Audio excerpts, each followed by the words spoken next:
ketika baginda Rasulullah dalam sakit yang membawa kepada wafatnya beliau, saat itu turun malaikat Jibril menjumpai baginda Rasulullah.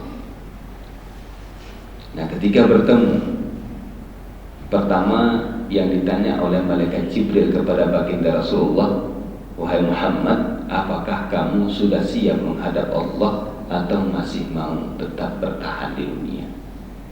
Ini kira-kira kalau ditanya ke Pak Haris gimana jawabnya? Lanjut. Ya, mungkin kita mintanya lanjut. Ditanya mau tetap di dunia atau mau jumpa Allah pulang ke akhirat. Ini mungkin kalau kita lanjut dulu, belum siap pulang. Ya. Kenapa? Karena kita masih merasakan bahwa kehidupan dunia ini lebih nyaman, lebih tenang. Kita merasakan kenikmatan dunia. Tapi ini tidak dengan baginda Rasulullah. Rasulullah menjawab ketika Jibril bertanya demikian, kalau tugasku diturunkan oleh Allah ke dunia ini untuk membawa syariat Allah Subhanahu wa Ta'ala, dan tugas itu dianggap sudah selesai, maka tentunya aku siap untuk kembali bertemu dengan Allah. Ya Rasulullah. Kemudian Rasulullah balik bertanya kepada malaikat Jibril, wahai Jibril, kamu adalah merupakan malaikat yang mengantarkan wahyu. Makanya nanti kalau ada lagi orang bilang-bilang turun wahyu, malaikat Jibril turun lagi. Ya?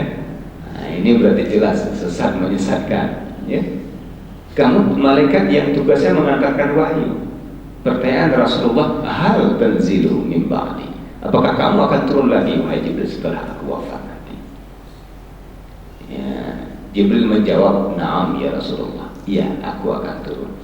Ya, makanya mungkin lahirlah wahyu-wahyu gafatar. Ya. Ya, tapi pada hakikatnya tugas sudah turun bukan untuk mengantarkan wahyu, karena jelas bahwa Rasulullah khatamul anbiya'i wal mursalin, merupakan penutup daripada semua nabi dan rasul. Tapi turunnya malaikat Jibril adalah arfa'ul asyarah jawahir minal ardi. Aku akan turun untuk mengangkat 10 permata dari atas bumi ini. Jadi rupanya kita dalam menjalani kehidupan ada 10 permata selama ini. Kalau dipakai di tangan itu udah 10 jari tangan penuh dengan permata. Tapi barangkali kita sedikit-sedikit alpa dan tidak memahami permata-permata yang dimaksudkan oleh malaikat Jibril alaihissalam. Ada 10 permata, yang satu demi satu akan diangkat, dicabut oleh malaikat Jibril, sehingga ketika 10 permata ini semuanya sudah tiada lagi, maka dunia ini akan kiamat dan berakhir. Artinya bertahannya dunia karena 10 permata tersebut. Ya. Yang pertama kata malaikat Jibril, arfa'ul barakah minal ardi, aku akan turun untuk mengangkat berkah. Berkah itu adalah thabatul khair wa ziyadatuh, ya, tetapnya sebuah kebajikan dan bertambah kebajikan. Itu mana berkah. Mau tengok umur kita berkah apa enggak? Tengok semakin bertambah umur, apa semakin taat atau semakin bandit kita. Ya. Harta, berkah enggak harta? Semakin bertambah harta, semakin bertambah dekat dengan Allah, atau semakin menyebabkan kita jauh daripada Allah. Ilmu, semakin kita hebat berilmu, tinggi ilmu kita, tinggi level pendidikan kita, apakah semakin tunduk kita kepada perintah Allah atau semakin jauh? Dan semuanya. Jadi ukuran bahwa segala yang telah Allah berikan kepada kita itu berkah atau tidak, ukurlah diri kita sendiri. Apakah umur saya yang sekian sudah ditambah oleh Allah, hari ini saya sudah sekian umur saya semakin taat dan merasakan kedekatan dengan Allah, berarti umur saya selama ini mendapat berkah daripada Allah. Ya. Jadi BP lah yang dengan angin lagi. Jadi ini, dan ini kalau kita lihat kadang-kadang sudah diangkat. Coba kita lihat dulu, orang dulu kalau kita lihat mungkin penghasilannya hanya padi disimpan ya, dalam gudang dan sebagainya, itu bisa dimakan sampai setahun. Ya, tapi hari ini kadang-kadang kita mendapatkan uang dengan penghasilan yang tinggi, bahkan ada yang 1 juta, 5 juta per hari, tapi belum seminggu kadang-kadang sudah habis semua. Ya. Belum lagi uang tersebut kalau kita evaluasi apakah dia tersalurkan kepada ibadah atau bahkan mungkin tersalurkan kepada hal yang sia-sia. Jadi ini, ya, ini sebagai sebuah neraca kita. Apakah berkah memang sudah diangkat dari kita satu persatu oleh malaikat Jibril. Ya. Kemudian yang kedua kata malaikat Jibril, arfa'u mahabbata baina qulubil mu'minin. Aku akan mengangkat rasa kasih sayang di antara orang beriman. Ya. Nah ini mungkin kita bisa lihat dengan kasat mata. Bagaimana hari ini sesama muslim saling berbenturan. Tidak di Indonesia, juga di Mesir, di Syria, di Yaman, di Arab Saudi hari ini, ya, di Irak dan sebagainya. Semua negara-negara muslim mana mahabbah baina qulubil mu'minin, di mana rasa kasih sayang, rasa cinta di antara kita sesama umat yang beriman kepada Allah yang esa dan kepada seorang baginda Rasulullah sallallahu alaihi wasallam. Kenapa terjadi perpecahan ini? Padahal Rasulullah sallallahu alaihi wasallam telah membuktikan bagaimana beliau mampu mempersaudarakan antara kaum Muhajirin dan Ansar. Ketika kaum Muhajirin yang harus hijrah dari kampung halaman mereka, dari kota Mekah, dikejar-kejar oleh kafir Quraisy untuk dibunuh ketika itu, mereka meminta perlindungan kepada kaum Ansar di kota Madinah, disambut oleh kaum Ansar. Bahkan yang punya rumah dua diberikan satu untuk kaum Muhajirin, yang punya tanah dua diberikan satu untuk kaum Muhajirin. Untung yang punya istri dua nggak dikasih satu untuk kaum Muhajirin. Mungkin juga ada, saya nggak tahu. Tapi seperti itulah ukhuwah yang terjalin di antara kaum Muhajirin dan Ansar, persatuan yang dibangun oleh Rasulullah berdasarkan di atas firman Allah, innamal mu'minuna ikhwah, sesungguhnya orang beriman itu adalah bersaudara. Ini mahabbah ini ternyata permata. Nah kalau sudah tidak ada lagi mahabbah, kita lihat di mana-mana hari ini terjadi peperangan, bentrok dan sebagainya. Dulu Mesir, ketika kami masih kuliah di Mesir di Al-Azhar, luar biasa ketenangan dan kenyamanan. Tapi hari ini kota Kahirah ataupun Mesir menjadi lautan api dengan bentrokan dan sebagainya. Di mana kenyamanan? Maka ini adalah sebuah pertanda ketika ini satu persatu tiang-tiang mutiara ini tercabut, maka ini sebagai satu pertanda kiamat pun semakin dekat menghadapi kita. Itu yang kedua. Yang ketiga kata malaikat Jibril, arfa'u syafaqata baina qulubil aqarib. Aku juga akan turun untuk mengangkat rasa kasih sayang di antara hati kerabat. Sanak saudara, adik dengan abang, kakak dengan adiknya, orang tua dengan anaknya, anaknya dengan ibunya, dengan ayahnya. Coba hari ini kita perhatikan fenomena di media-media. Ada orang tua yang tega memperkosa anak sendiri. Ada abang yang tega membunuh adiknya. Ada anak yang tega membunuh orang tuanya. Aina syafaqah baina qulubil aqarib? Di mana rasa kasih sayang kita sesama kerabat? Seharusnya orang tua menjadi pelindung bagi anaknya. Seharusnya anaknya bisa berlindung dengan orang tua, ternyata dia malah lakukan hal-hal yang tidak sewajarnya. Dan ini sudah terjadi dalam kehidupan kita. Artinya mutiara syafaqah ini pun ternyata tiang-tiangnya sudah mulai roboh satu persatu di tengah-tengah kehidupan kita. Kemudian yang keempat, arfa'ul haya'a minan nisa. Aku akan turun untuk mengangkat rasa malu dari para wanita. Kalau dulu orang-orang perempuan ini malunya luar biasa, ya. Bahkan dalam sejarah ketika anak-anak Nabi Syuaib bertemu dengan Nabiullah Musa alaihissalam, ketika anak beliau berjalan di depan, Nabi Musa di belakang, spontan berhenti terus nukar, biar yang laki jalan di depan, perempuan jalan di belakang, supaya yang laki-laki tidak melihat lekuk badan daripada seorang wanita.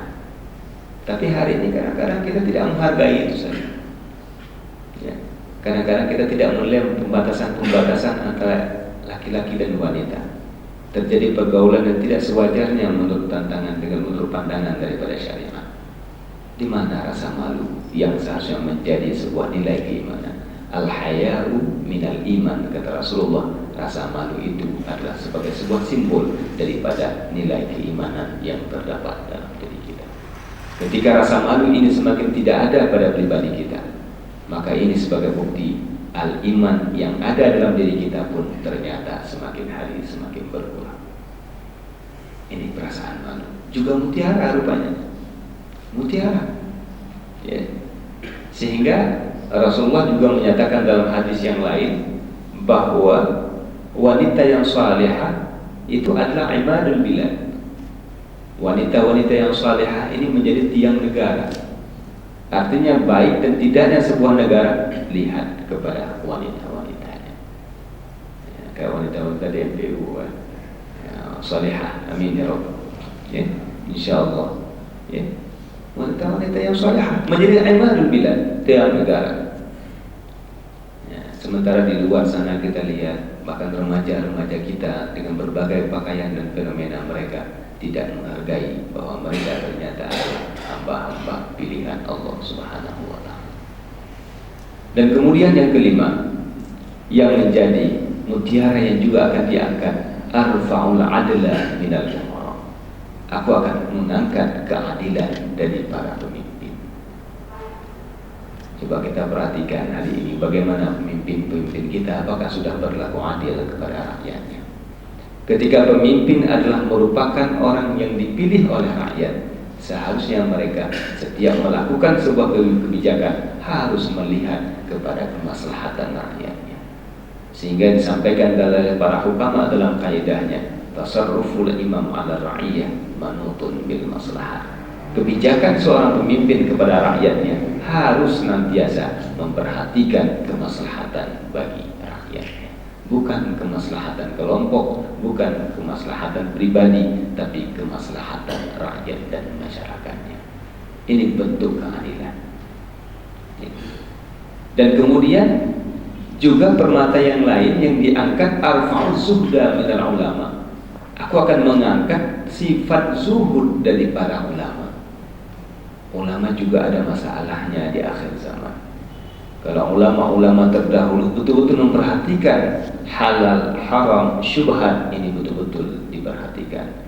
Tapi ketika sebahagian daripada orang-orang yang memiliki ilmu pengetahuan, yang merupakan bagian dari para ulama, tidak memperhatikan hal-hal seperti ini, maka ini sebagai bukti permata zuhudnya para ulama juga telah diangkat satu persatu oleh mereka.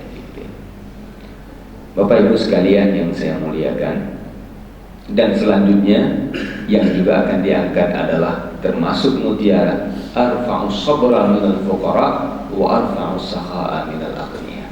Aku akan mengangkat rasa sabar daripada orang-orang fakir dan mengangkat sifat pemurah daripada orang-orang kaya. Kalau fakirnya dituntut sabar. Ya.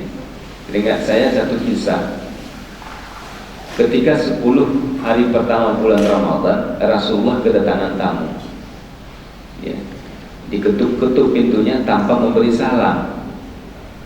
Rasulullah berkata kepada para sahabat ketika itu, kamu tahu siapa yang datang? Para sahabat menjawab, Allahu wa rasuluhu a'lam. Allah dan Rasul tentu lebih tahu siapa yang datang. Ternyata yang datangnya iblis. Ingin bertemu dengan Rasulullah Sallallahu Alaihi Wasallam. Memang iblis ini lumayan baik juga, mau ketemu Rasul. Ya. Akhirnya dipersilakan masuk oleh Rasulullah. Rasulullah berkata kepada iblis, wahai iblis la'natullah, apa keperluan kamu datang menghadapku hari ini? Iblis dengan rupanya ketika itu bagaikan orang tua, matanya buta sebelah. Kemudian janggutnya ada 7 helai katanya. Ini mudah-mudahan nggak ada yang 7 helai. Ya. Jadi datang iblis dengan bentuk seperti itu. Ya. Rupanya kata iblis, ya Rasulullah, aku tidak suka untuk datang kemari. Tapi ini datang malaikat menghadapku mengatakan bahwa Allah perintahkan aku untuk menjumpai Rasulullah, dan setiap apapun yang ditanyakan oleh Rasulullah harus aku jawab sejujur-jujurnya. Kalau tidak, dengan izin Allah aku menjadi debu. Karena takut aku jadi debu, Karena komitmen aku sudah minta kepada Allah agar aku dipanjangkan umur sampai akhir zaman untuk mengganggu dan menggoda umat manusia, maka aku bersedia datang menjumpaimu wahai Muhammad. Jadi iblis juga nggak mau ketemu Rasul, tapi karena perintah Allah terpaksa iblis harus ketemu Rasulullah. Nah, ditanyalah oleh Rasulullah. Pertanyaan pertama, siapa yang paling kamu benci wahai iblis? Ya jelas iblis jawab, ya kamu ya Rasulullah. Kamu pertama sekali yang paling aku benci, dan seluruh jamaah yang ada hari ini adalah yang paling aku benci. Itu perkataan iblis yang pertama. Kemudian siapa lagi? Kemudian yang paling aku benci adalah orang yang berilmu, para ulama, orang-orang yang berilmu, orang-orang yang zuhud, yang menjaga ilmu, menjaga ibadah. Itu juga orang yang paling aku benci, kata iblis. Maka kalau hari ini ada orang yang benci kepada ulama, benci kepada MPU, itu juga mungkin antek-anteknya, ya. Kenapa? Karena iblis sudah menjelaskan transparan bahwa dia sangat benci kepada orang yang berilmu. Maka janganlah kita menjadi bagian daripada orang-orang yang benci kepada para ulama. Kemudian siapa lagi, kata Rasulullah? Kemudian fakir yang sabar dan orang kaya yang bersyukur. Ini juga paling aku benci. Kenapa? Karena dengan kesabaran fakir ini, dunia akan teratur. Dengan syukurnya orang kaya, dunia akan bisa berkembang. Islam tidak akan pernah kita rasakan hari ini kalau tidak karena pengorbanan orang-orang terdahulu. Gak akan sampai kemari Islam kalau tidak mereka orang-orang terdahulu berkorban, datang berlayar dari jauhnya dari Jazirah Arab sampai ke bumi Aceh selama. Jangan kita hari ini ketika diberikan amanah harta benda oleh Allah, tidak pernah kita bersyukur, berkorban sebagaimana orang-orang terdahulu sudah melakukan pengorbanan mereka. Apa yang sudah kita korbankan untuk agama Allah? Kalau kita sholat, itu untuk pribadi kita. Kita puasa, itu untuk pribadi kita. Kita bayar zakat, memang wajib dibayar. Tapi apakah kita sudah melakukan pengorbanan seperti Khadijah melakukan pengorbanan? Sehingga dalam satu sejarah satu ketika Khadijah menangis, ya Rasulullah, hartaku telah habis ya Rasulullah. Maka hari ini kalau bisa kamu jadikan tubuhku untuk perjuanganmu ya Rasulullah, jadikan tubuh ini sebagai jembatannya ya Rasulullah. Sudahkah kita seperti Khadijah? Sudahkah kita seperti Sayyidina Abu Bakar yang siap mentinggal hanya Allah dan Rasulnya, semua harta bendanya diinfakkan di dalam perjuangan agama Allah? Pernahkah kita melakukan pengorbanan-pengorbanan seperti itu di dalam kehidupan kita menjalani kehidupan agama ini? Rupanya syaitan ini yang paling dibenci. Karena dengan syukurnya orang-orang kaya, dengan sabarnya orang-orang fakir, semua akan intizam, semua akan teratur, semua akan baik. Tapi tanpa orang kaya tidak lagi mau berkorban, masjid-masjid terbengkalai, segala sesuatu, tempat-tempat anak yatim tiada lagi yang memperhatikan. Maka inilah yang kita lihat terjadi perampokan dan sebagainya, dan ini yang diminati dan disukai oleh syaitan, laknatullah. Maka jelaslah kalau Jibril mengatakan bahwa sabarnya orang fakir dan pemurahnya orang kaya merupakan permata yang mesti kita pertahankan. Dan itu juga sudah mulai diangkat, kita lihat hari ini. Banyak orang fakir yang tidak lagi mampu bersabar, ya, banyak orang kaya yang angkuh seakan-akan harta yang dimiliki adalah merupakan miliknya secara mutlak, padahal itu merupakan amanah Allah. Pernahkah kita berkata seperti ungkapan Nabiullah Ibrahim alaihissalam ketika malaikat bertanya, beliau memiliki ribuan ekor unta, ya Ibrahim, unta siapa itu ya Ibrahim? Nabi Ibrahim menjawab, itu adalah milik Allah yang diamanahkan kepadaku. Pernahkah bahasa itu kita gunakan? Kalau kita ditanya, itu mobil siapa? Mobil saya. Itu rumah siapa? Rumah saya. Pernahkah kita menjawab, itu rumah Allah yang dititipkan menjadi amanah bagiku? Sehingga Nabiullah Ibrahim berkata ketika itu, sekiranya Allah minta semuanya untuk diinfakkan, silahkan. Bahkan jangankan unta dan kambing dan ternak, andai kata aku punya anak pun, Allah minta anakku diinfakkan di jalan Allah, maka anak tersebut akan aku sembelihkan untuk memenuhi perintah Allah Subhanahu wa ta'ala. Makanya datanglah syariat untuk menguji ungkapan Nabi Ibrahim, sehingga diperintahkan beliau untuk menyembelih anaknya sendiri. Pernahkah kita seperti itu? Sejauh inilah Sejauh itukah kita sudah mampu berbuat untuk mengayomi Islam yang merupakan rahmatan lil alamin? Kemudian yang paling penting, ibu bapak sekalian, adalah permata yang dua yang terakhir, arfa'ul Quran wa arfa'ul iman. Aku akan turun, kata malaikat Jibril, untuk mengangkat Al-Quranul Karim, dan aku juga akan turun untuk mengangkat iman dari dada orang-orang yang sebelumnya beriman kepada Allah. Hari ini kita coba perhatikan, balik kita ke rumah, tengok anak istri kita, tengok suami kita, apakah sudah bisa membaca Al-Quran? Apakah permata Al-Quran sudah hilang di tengah-tengah keluarga kita? Apakah kita sudah bisa membaca Al-Quran? Warattilil Qur'ana tartila. Bacalah Al-Quran dengan tartil tajwid yang benar. Apakah itu sudah kita lakukan? Ataupun kita juga sudah melupakan Al-Quran Al-Karim? Maka ambillah momen Ramadan yang sangat mulia ini. Mari kita pertingkatkan keimanan kita dengan terus membaca Al-Quran Al-Karim, memperbanyakkan ibadah kita kepada Allah. Dan yang paling pentingnya harus kita jaga adalah iman. Iman adalah sebagai sebuah batas antara surga dan neraka. Orang beriman maka dia akan masuk ke dalam surga, sebagaimana Allah menjelaskan dalam Al-Quran, man amila salihan min dzakarin aw untha wa huwa mu'minun falanuhyiyannahu hayatan thayyibah wa lanajziyannahum ahsana ma kanu ya'malun.